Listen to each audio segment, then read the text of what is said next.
On the edge of the Great Kalahari Desert in northern Botswana lie some of the world's most remote and beautiful wilderness areas. Places like the Chobe and Moremi National Parks, where short summers are wet and productive, but winters are long, dry, and brutal. The summer is ending now, and the days begin to shorten as the dry season approaches. No more rain will fall for the next 9 months, and every sunset will bring to a close another day of withering, desiccating heat, and herald a coming night of biting cold. For the animals of this vast network of plains and forest, this is the cruelest time of year, when vigilance and adaptability will determine who makes it through Africa's most savage season.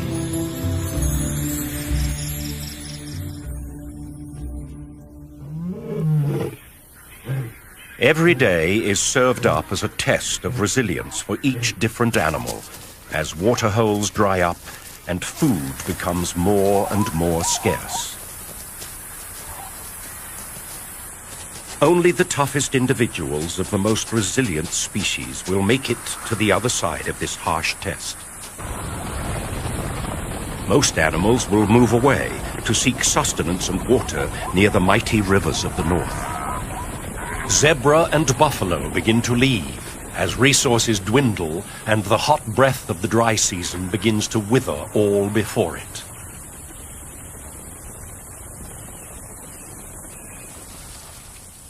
Other animals follow, but along the edges of the plain in the transition area between grassland and forest, known as the ecotone, one of Africa's most successful survivors remains to tough it out. The graceful and resourceful impala. The beauty and seeming frailty of these timid antelopes belies an ability to survive not only the adverse elements, but also a constant and savage onslaught from every predator that shares their world. In March, at the beginning of the dry season, the impala population is gathered in mixed herds, and the shorter day length sets off a switch in the hormonal activity of the males.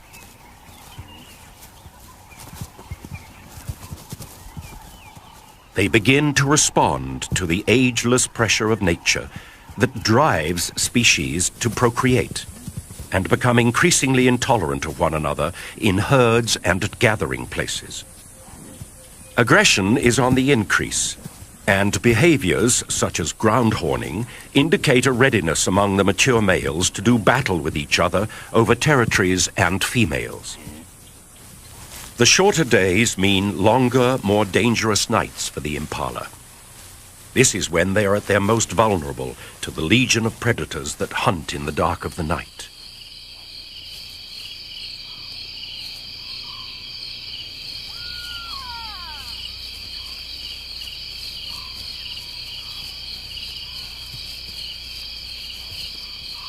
But as the moon becomes full early in the year, it triggers another passage of savagery in the tension-filled life of the impala herd. The yearly ritual known as the rut.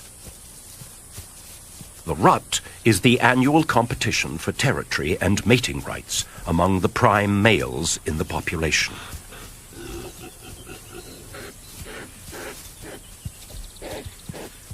The mature males are in peak condition at the start of the rut. Hormonal activity has strengthened neck muscles and thickened skin for protection against horn wounds when fighting.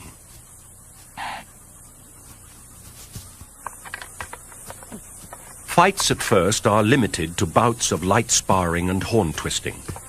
This allows males to size each other up without serious damage. But soon, along the edges of the plains and around the waterholes, fierce battles begin to break out.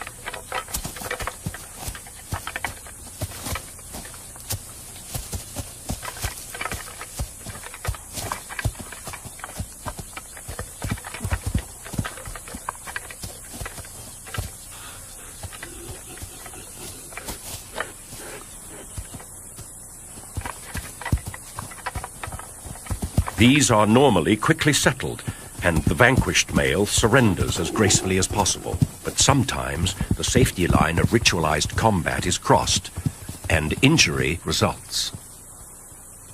Unlike deer, whose antlers are seasonal, antelopes have permanent horns, and once broken, they will never grow back. Males who lose a horn at best will never have an opportunity of breeding, but often this spells a worse fate. Horns broken off at the base can cause an infection in the soft tissue of the head, and a slow and painful demise usually results.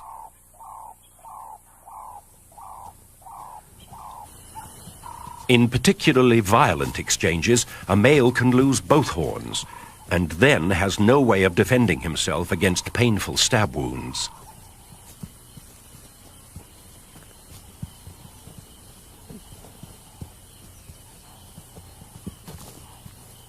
Sometimes, even both horns cannot protect the unwary combatant from a cruel twist of fate. This male, ambushed from behind while engaged in combat, had a horn driven deep into his body cavity.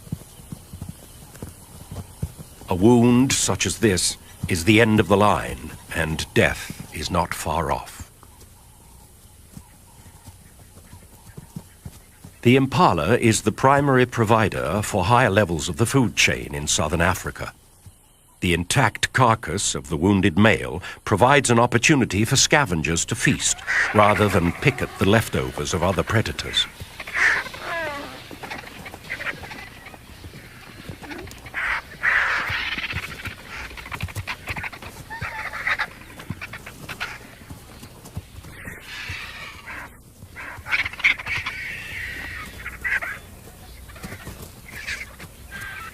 This is just the beginning of the violent month of the rut, when the process of natural selection can be seen in action as weaker males are removed from the gene pool.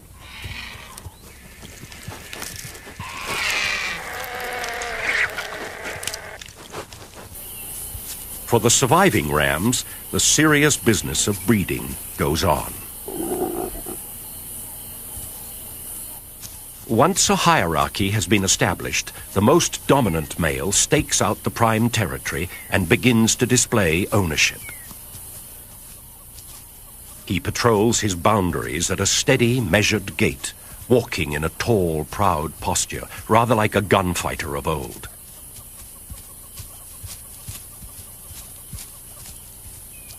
When an intruder is detected, he stops, draws himself up, and stares steadily at whoever is foolish enough to challenge him. Interloping males are chased until they are forced off the territory, usually right into the next dominant male's line of fire.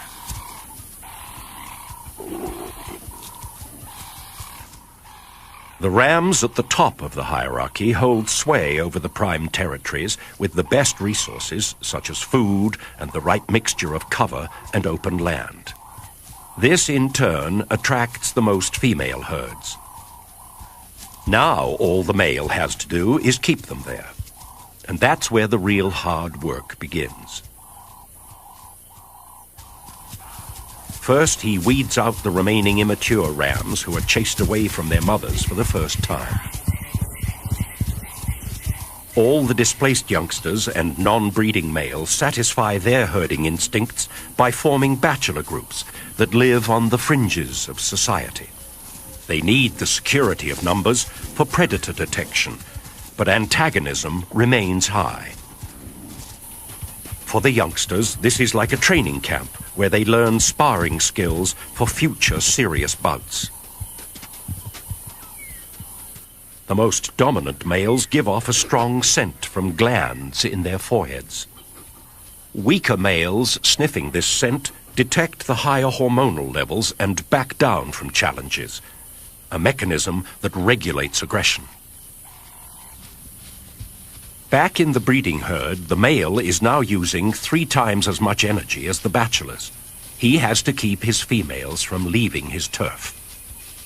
The closer they stay to the center of his territory, the calmer he remains. But as soon as they wander too close to the border, they must be herded back. He chases down the most receptive females, and as a prelude to mating, indicates his intentions by ritualized behaviors such as following and tongue flicking.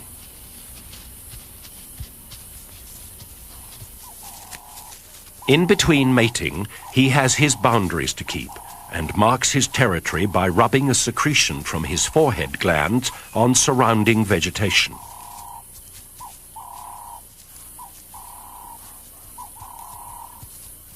Roaring with neck stretched low is also a territorial advertisement.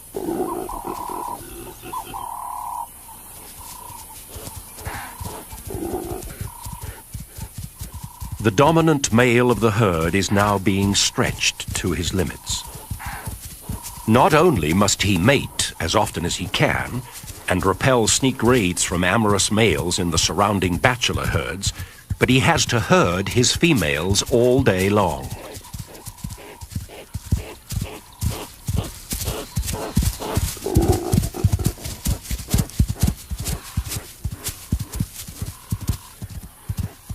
All of this activity begins to wear on the ram, and through the mating season, he can lose 30% of his body weight.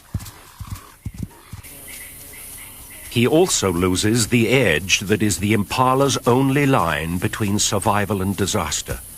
And at this time of year, the predators begin to target the noisy and conspicuous males. A female cheetah, with almost full-grown cubs, has part of her territory in the impala herd's area. Attracted by the sounds of the rutting rams, she moves towards the edge of the plains under the watchful eye of some giraffe.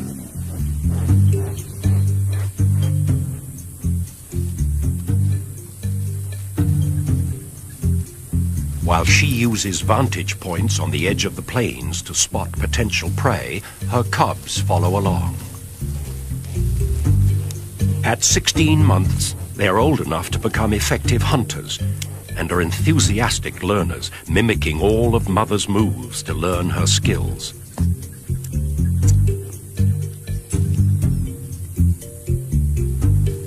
She uses a dead tree to detect the herd's position and quickly moves off to begin the stalk.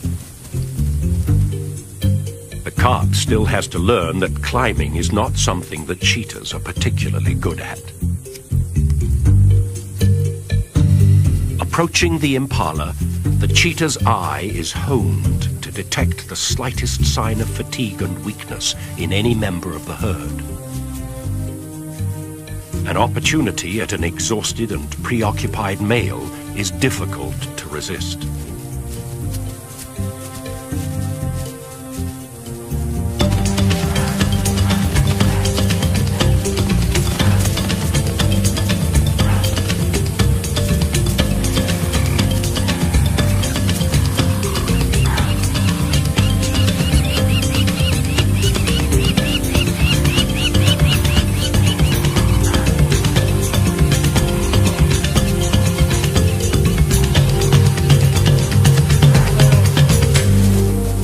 The swift strike of the cheetah catches the male totally by surprise. Weakened by constant physical exertion over the last month, he is much slower off the mark than his harem, who escape and stand a short distance off. Cheetah rely on the speed of the chase to exhaust their prey, which they then quickly suffocate by cutting off air with a throat bite. A noisy kill out in the open like this is likely to draw unwanted attention. Many other predators are alert to opportunities at this time of the year, and the local pirates are no exception. A hyena clan has a den nearby with hungry young pups, and they are constantly on the lookout for easy meals. The bleats of the ram and the alarm snorts of the herd are exactly the signs that the hyenas wait for, and they are quick to react.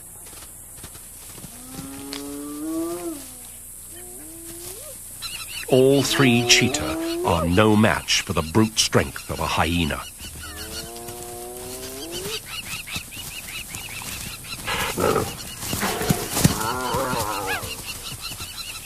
They cannot afford the slightest injury. A mere broken toe would throw off their fine-tuning and affect hunting success. So the family grudgingly backs down.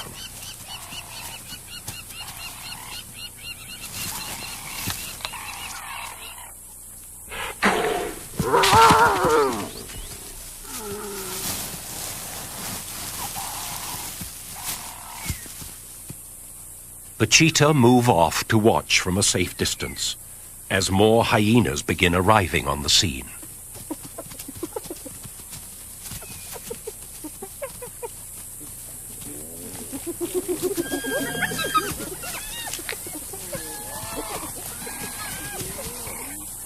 It's better to hunt again than to risk a brawl with nature's most ruthless gang members.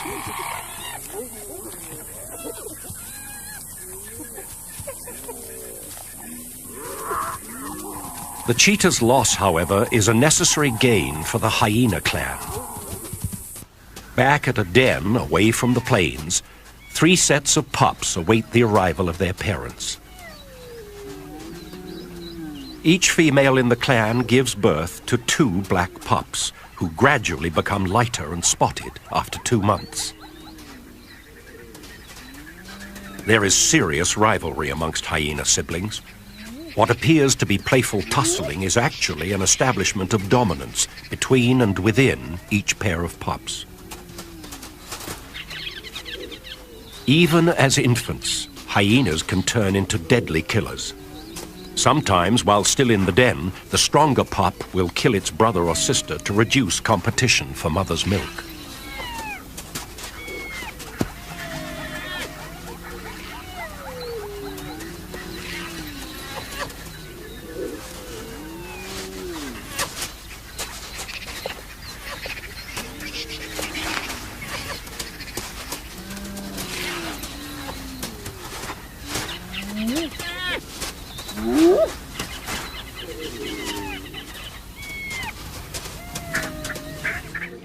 The dry season is now moving into its 3rd month, and things are getting tougher for the impala and many other species of the plains. Waterholes and rivers are drying up rapidly. The days are baking hot, and temperatures plummet at night. Winter is the beginning of an easy time for the predators, as animals slowly weaken from lack of nutrition. In the impala herds, the mating season is over, and most of the reproductive females are pregnant. Impalas have a gestation period of 7 months, but the females can extend this if the first rains are late. Unfortunately for them, this puts them under the most nutritional demand through the toughest time of the year. It's no longer the males who are under attack, but the pregnant females that are most vulnerable. And they now come under the closest scrutiny from predators. This lioness would normally not be stalking impala in the heat of the day, but because the females are pregnant and slower, her chances of catching one are good.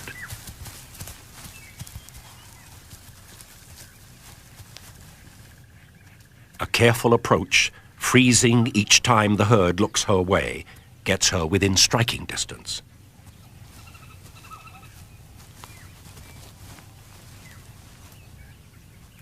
Within a few months, it would have been worth an attempt.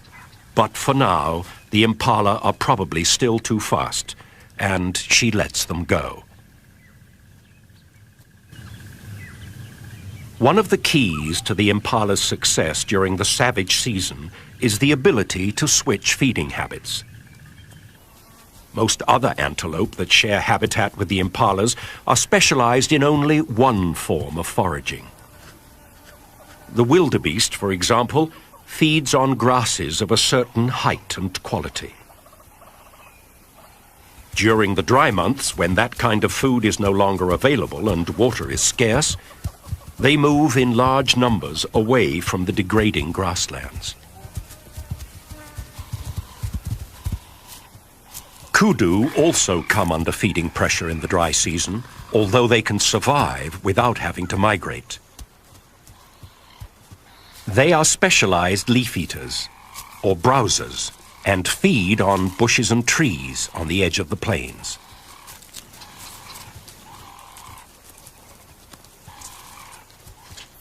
Impala, however, can take advantage of both food sources and switch easily from grazing to browsing.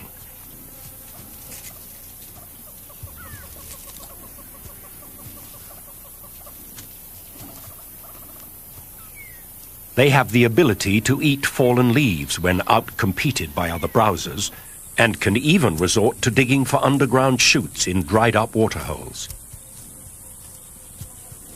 It is this flexibility of behavior and the ability to take advantage of every nutritional opportunity that makes the impala one of Africa's toughest competitors.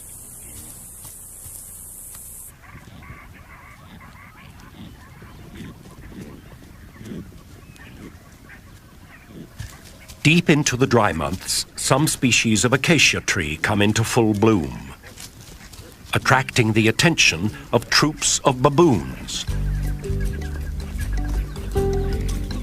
They climb to the top of the trees and feed on the nutritious shoots and nectar-filled flowers.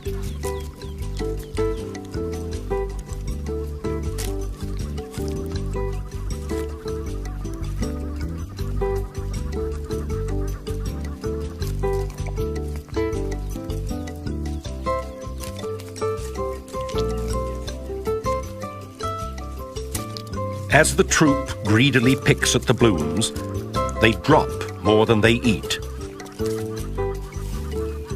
Impalas know this and once again are on hand to take advantage. They move in under the trees and help themselves to a great protein boost during this lean time.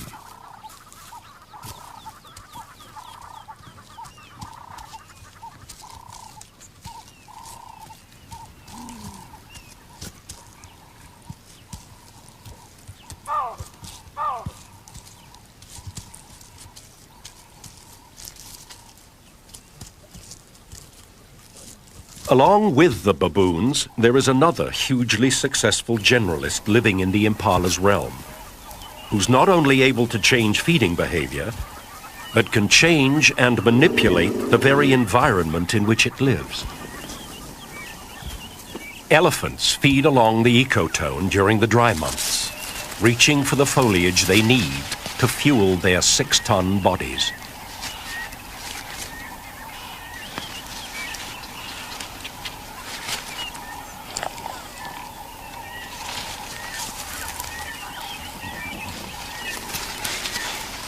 They too will remain with the impalas and baboons, and the three species' lives will stay closely linked until the coming of the rains.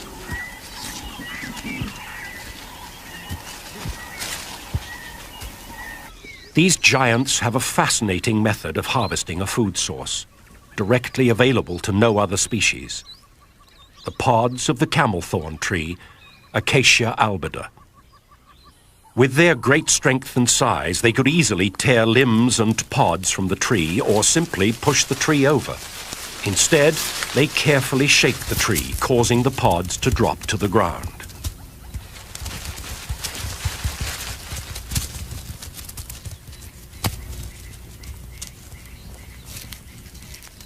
They then use that ultimate feeding tool, the trunk, to deftly gather the rich morsels in a delicate grasp and pop them into a cavernous mouth.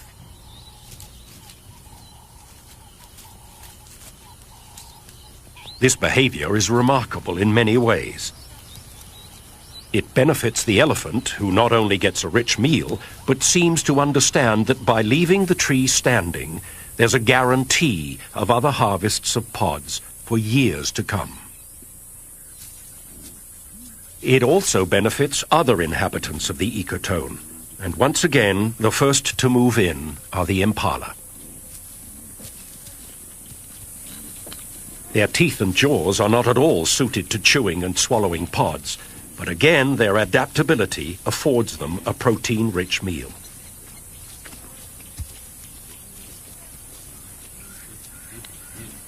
Others also arrive to take part in the feast. The elephant and impala dislodge seeds, blooms, and insects in their feeding, and birds like red-billed quilias and tiny blue waxbills take advantage.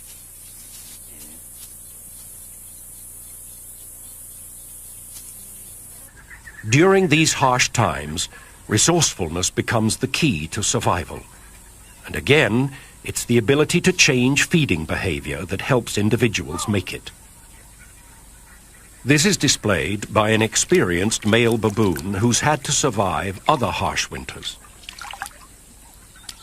It seems he's learned that the river, before it dries up completely, holds some underwater secrets. Crocodiles keep baboons from going anywhere near the water under normal circumstances. But these are desperate times.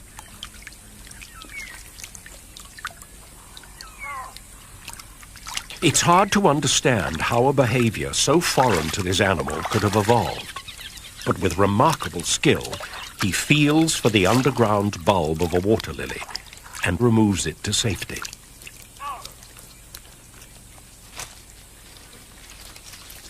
This truly amazing new behavior seems to leave the wise old fella totally unmoved.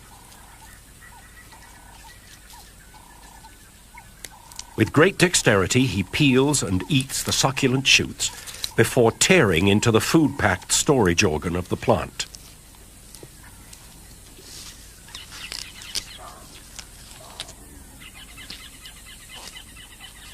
Some animals have the ability to easily relocate to more permanent waterways during the dry months. A resident fish eagle could fly to the nearest permanent river in less than a day. He's a highly specialized hunter of fish and amphibians, with huge talons adapted to the grasping and holding of slippery, wriggling prey. With the drying of the waterways, his continued presence here is somewhat of a mystery. The answer is, once again, in the ability to make a slight change in behavior. An alternative source of food has become available. Thousands of turtle doves fly in from miles around to drink at the last remaining water. All the fish eagle must do is adjust from prey that swims to prey that flies.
This magnificent predator, so linked with the waterways of Africa, will have a winter of plenty, with no competition, in this strange, dry land.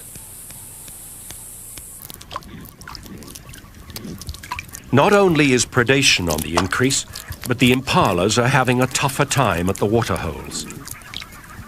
Predators often take up residence in the dry season to ambush prey. If a pride of lions decide to take a siesta at the water's edge, the impala will have to wait. The dry winds of winter and the furnace-like days of early spring conspire to drain the earth of all its precious moisture. At waterholes in the area, the concentrations of elephants leave devastated vegetation for miles around. The impalas have to move long distances from feeding grounds to waterholes, exposing themselves to attack. When they arrive, they are usually again forced to wait, as they're outcompeted by the bigger and stronger animal. It seems things could not get tougher for the resident impala herds. But they do. Impala make up more than half of the diet of wild dogs, and with uncanny timing, this pack is moving into the area to find a den for the arrival of new pups. The dogs usually set up home in a den abandoned by previous tenants such as porcupines or warthogs. And the first order of business is to expand and modify the tunnels.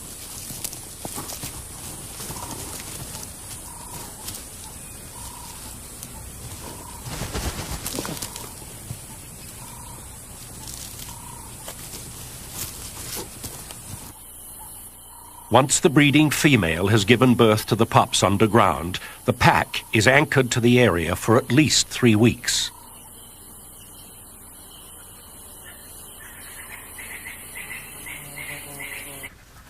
They set up territory in the area by scent marking at established marking spots around the edge of the plains.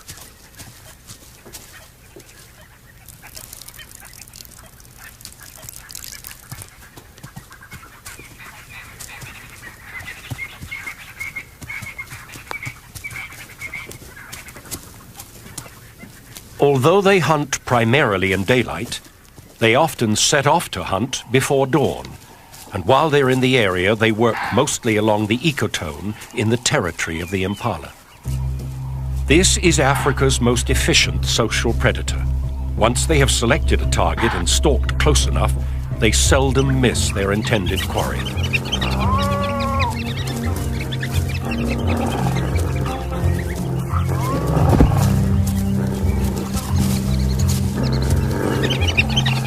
Again, it is an exhausted male impala that is caught.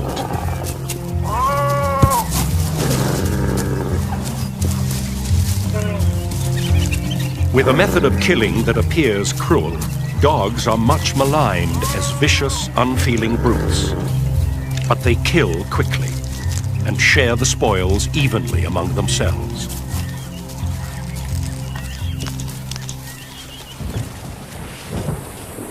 All the while at the waterholes, the situation becomes more and more serious.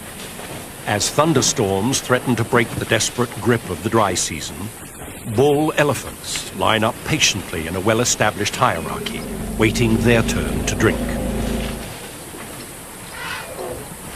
This is an organized rotation of dominant individuals and small groups of allies, sometimes standing 50 deep, waiting hours for their turn. The meager, muddy pools.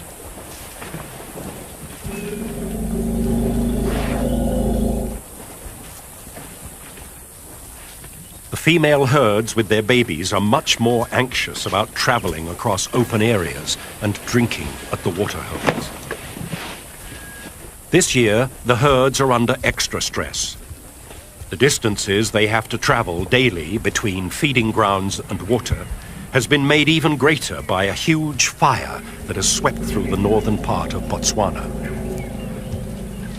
They're tired and edgy, and there is an undercurrent of thinly suppressed panic in the nervous herds. Quite often, 2 or 3 breeding groups move in together, causing confusion at the waterhole. The old matriarchs and mothers keep their young under careful surveillance, never letting them get more than a trunk length away. They have carried their babies in pregnancy for nearly 2 years, and the bond between mother and calf is so powerful that it will last their entire lives. A young bull calf, barely 2 months old, arrives with the group. His back is freshly caked with mud where his mother has bathed him to prevent sunburn.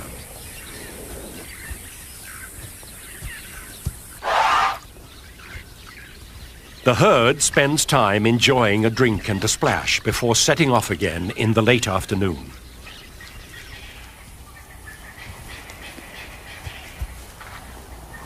The walk back to the feeding grounds will be challenging, as the hot winds of October blow up a dust storm that will rage through the night.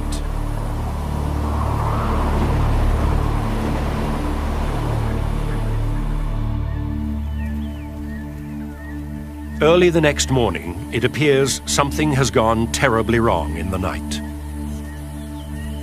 The young calf with the muddy back has somehow become separated from his herd in the dust and darkness, and now he finds himself utterly and desperately alone.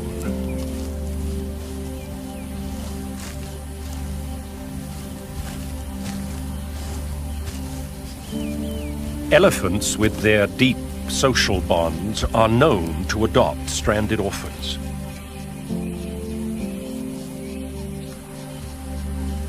If he can attach himself to other elephants or find his own herd very soon, he stands a good chance of survival. The little calf is as helpless and confused as a human infant would be without his mother. It's obvious that he can smell her and the herd in their dung surrounding the pools, and he spends time sniffing at the familiar, comforting smells.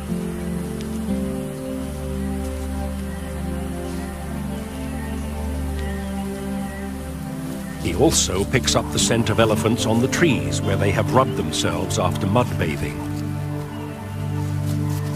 In his confused and panicked state, he leans up against the tree as if it were his mother's leg, trying vainly to draw some comforting, reassuring gesture from an unyielding, inanimate object.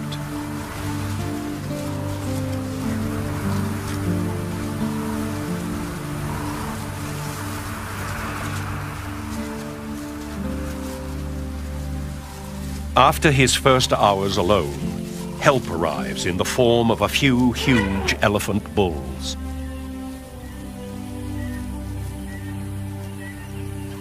His desperation for contact is obvious as he approaches the adults to greet them. With little more than a brief inspection, the bulls mysteriously ignore the little waif as they make their way to the waterhole. The calf struggles along in their wake, calling frantically for attention.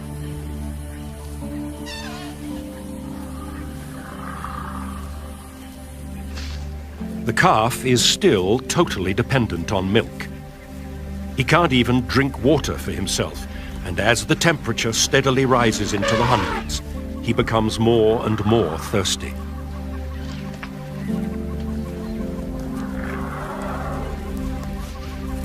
Without the bulk of his mother to protect him from the sun, dehydration begins to set in. Desperately thirsty, and now even more confused, he attempts to suckle from the bulls at the waterhole. At first, the adults ignore the pitiful advances of the youngster, but as he becomes more persistent, their indifference turns to anger.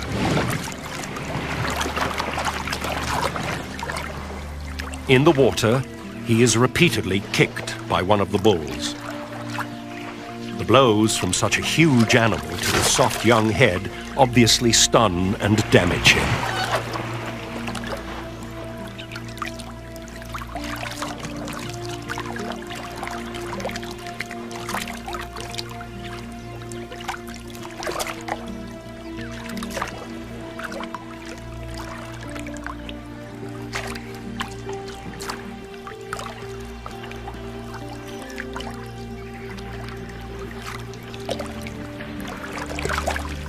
Even after such violent treatment, the urge to be close is too powerful, and he struggles after the adults.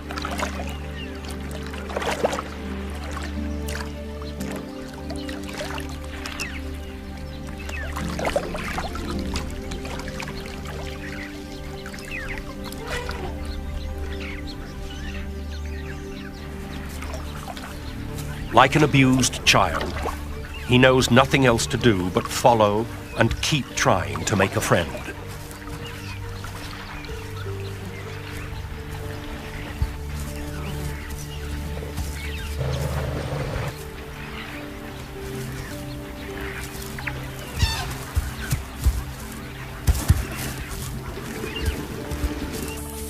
It's midday now and fiercely hot. The temperature in the sun is over 120 degrees, and the bulls have retreated to the sparse shade of some nearby trees. The orphan continues desperately to seek attention and comfort, but is continually rejected.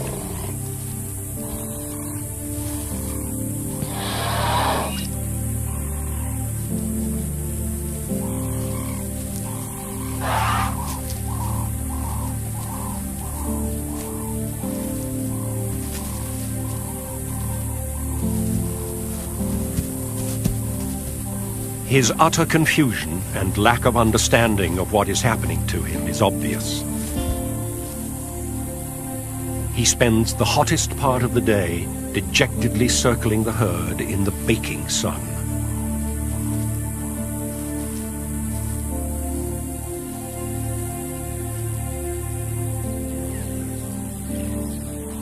As the bulls start to leave in the afternoon, the tiny stray tries to follow, and the rejections begin to get more violent.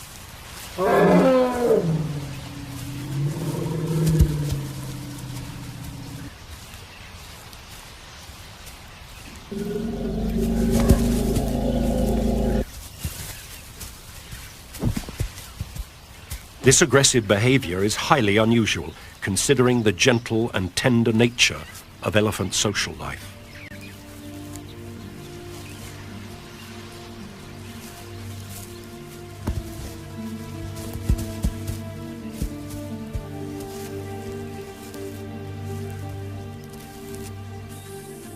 The calf retires to a small grove of trees, where he stands shivering and twitching in what appears to be a state of complete nervous collapse.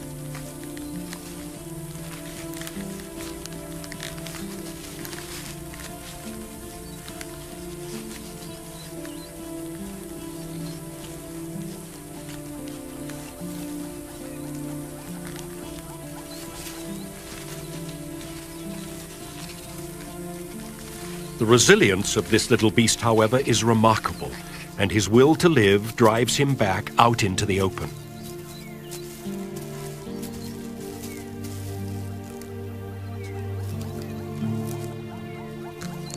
He once again attempts to suckle, this time on a tree, before heading back to the waterhole.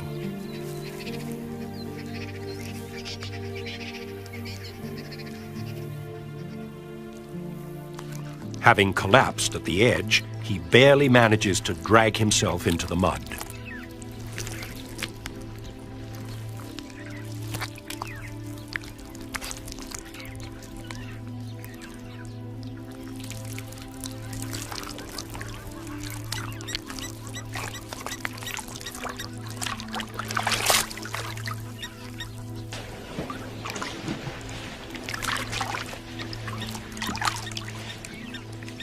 At last it seems there is real hope when a herd of cows with a young calf his age suddenly arrives to drink.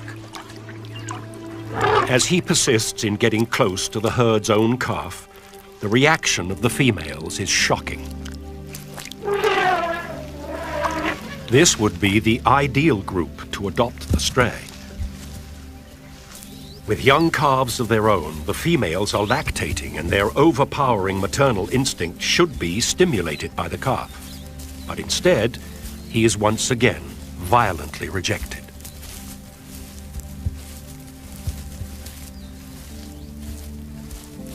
With remarkable tenacity, he keeps following.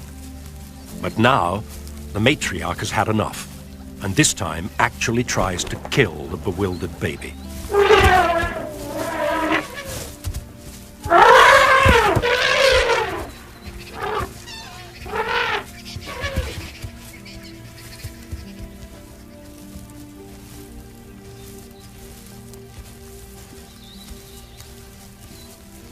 It's obvious that something is dramatically wrong.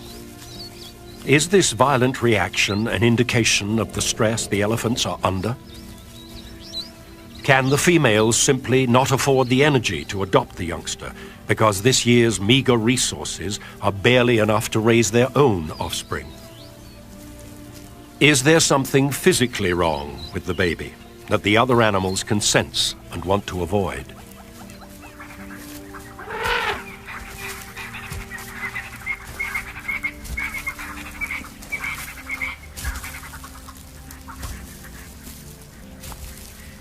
Whatever the answer, time is running out now.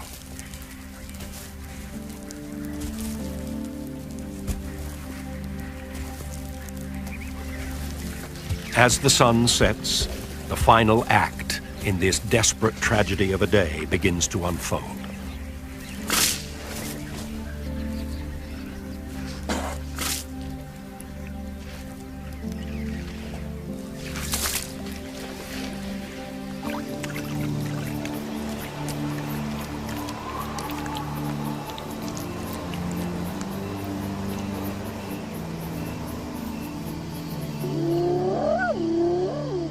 Under the very eyes of bulls who would normally savagely defend a calf, the executioners of the night move in.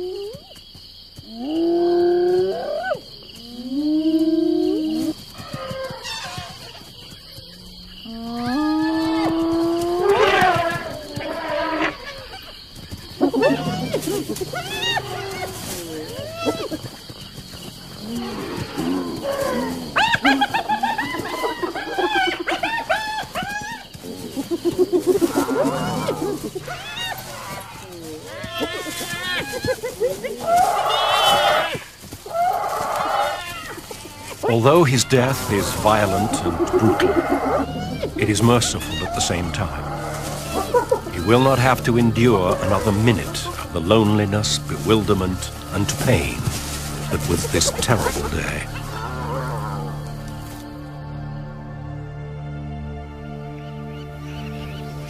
Dawn at the waterhole shows no evidence of the previous day's events. Life in Africa goes on with a ceaseless, uninterrupted rhythm.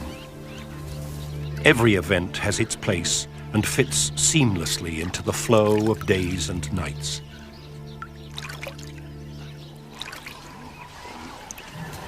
It's the beginning of November now. The impalas do not have long to hold on until the first rains. The pregnant females are in the most dangerous 2 weeks of their lives. Sunken flesh around pelvic bones and protruding ribs are the only indicators of their poor condition. They are alert because predators know that the time is never better to catch these normally elusive antelope.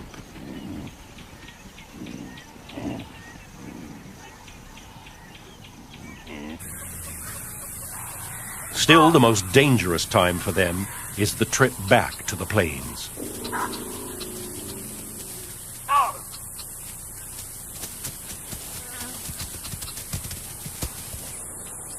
The female cheetah has spent the whole winter preying on impala, and with her cubs almost fully grown, is having to hunt every day. It is a good time to be a cheetah.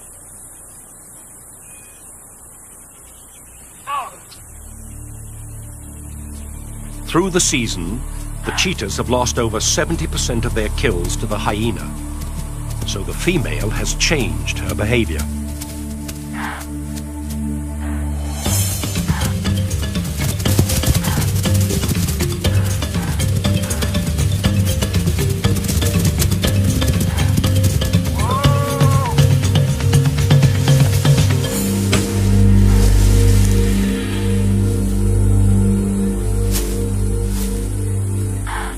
Few of her kills are far from cover now. Once she has caught this pregnant impala, she drags it, still alive, under some bushes.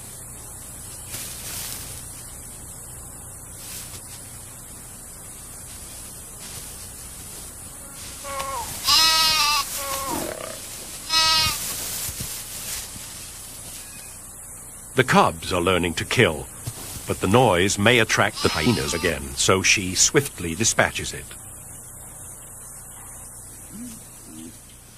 Every day now is critical. The rains are almost here. Female impalas have the incredible ability to delay giving birth for up to 2 weeks. They then produce all the lambs in the herd within a few days of each other, providing safety in numbers.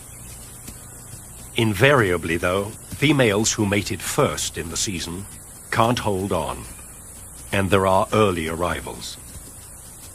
The hunters of the plains know that these youngsters represent an easy meal. With pups of their own to feed, the wild dogs are targeting the babies. Once the herd is panicked, the babies are on their own. It's just a matter of running them down. This dog displays the skill of a seasoned hunter by keeping the baby running in circles, cutting off its escape at every turn.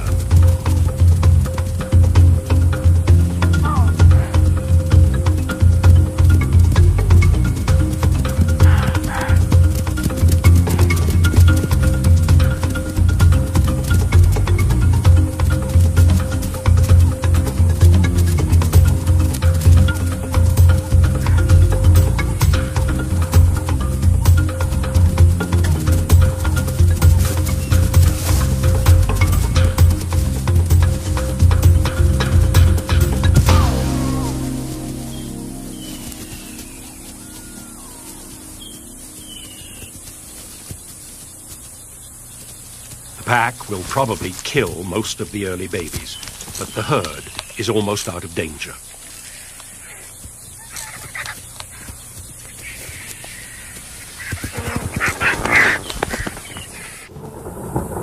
Localized storms are now releasing rain only miles away, and the big thunderstorms, bringing the season's first heavy downpours, are starting to roll in.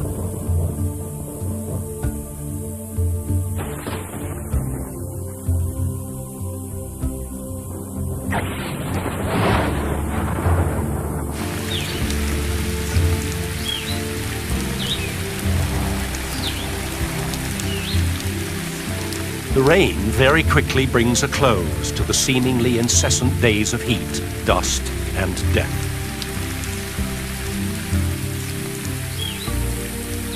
The land is rejuvenated, springing to new life, and the impala give birth to a whole new generation. They will have 4 short months of plenty to build their strength before the beginning of the next savage season.